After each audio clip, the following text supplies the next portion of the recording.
सारे दल फेल, मध्य प्रदेश विधानसभा चुनाव में बाप की एंट्री। नमस्कार, मैं आयुषी, आप देख रहे हैं नोफिकर न्यूज। जी हां, आपने बिल्कुल सही सुना। दरअसल मध्य प्रदेश विधानसभा चुनाव में आम आदमी पार्टी, बहुजन समाज पार्टी, गोंडावना गणतंत्र पार्टी और अनेकों दलों ने अपने प्रत्याशियों को विधानसभा चुनाव में उतारा था, लेकिन सारे दल फेल हो गए। लेकिन दिलचस्प बात यह रही कि भारत आदिवासी पार्टी, जिसे लोग बाप कहते हैं, उसकी एंट्री मध्य प्रदेश में हो गई, जो चौंकाने वाली रही। दरअसल रतलाम जिले की सेलाना विधानसभा से कमलेश डोडियार, जिन्होंने भारत आदिवासी पार्टी की टिकट से चुनाव लड़ा और जीत हासिल की, आइए हम बताते हैं कौन है कमलेश डोडियार। मध्य प्रदेश विधानसभा चुनावों का परिणाम सभी के सामने आ चुका है। इस परिणाम ने सबको चौंका कर रख दिया है। कांग्रेस के कई किले बीजेपी की सुनामी में ढह गए, लेकिन सेलाना सीट पर न तो बीजेपी कुछ कर पाई और न ही कांग्रेस का कुछ खास असर रहा। इस सीट पर भारत आदिवासी पार्टी यानी बीएपी, जिसे लोग बाप पार्टी के नाम से भी पुकारते हैं, उसकी जीत हुई है। ऐसे प्रत्याशी की जीत हुई है जिसने चुनाव कर्ज लेकर लड़ा और मां मजदूरी करती है। सेलाना से कमलेश डोडियार को लेकर ऐसा कहा जा रहा है कि न तो उनके पास चुनाव लड़ने का पैसा था, न ही कोई बड़ी गाड़ी जिससे वे प्रचार कर सके। इसके साथ ही उनके पास अभी तक कोई पक्का घर भी नहीं है।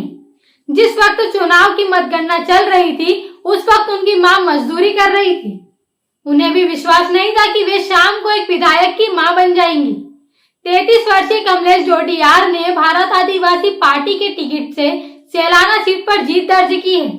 कमलेश डोडियार ने सेलाना निर्वाचन क्षेत्र में निकटतम प्रतिद्वंदी और कांग्रेस उम्मीदवार हर्ष विजय गहलोत को 4618 मतों से अंतर से हरा दिया।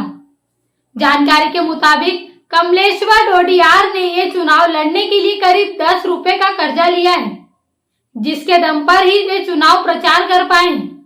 कमलेश्वर डोडियार ने कांग्रेस प्रत्याशी हर्ष विजय गहलोत को 4618 वोटों से शिकस्त दी। कमलेश्वर को 71,219 वोट मिले, जबकि हर्ष को 66,601 वोट मिले। वहीं बीजेपी की संगीता चौरेल तीसरे नंबर पर रही। आपको बता दें कि सेलाना सीट पर प्रदेश का सबसे अधिक मतदान हुआ। यहाँ पर 90.08% वोटिंग हुई। कमलेश्वर डोडियार का जन्म एक मजदूर परिवार में हुआ और वह मजदूरी के बीच पले बड़े हैं। कमलेश्वर अपने 6 भाई और 3 बहनों में सबसे छोटे हैं। पढ़ाई में रुचि होने के कारण उन्होंने ग्रेजुएशन किया, लेकिन इसके बाद वह कोटा चले गए थे, जहां उन्होंने मकान के निर्माण कार्य में मजदूरी का काम किया।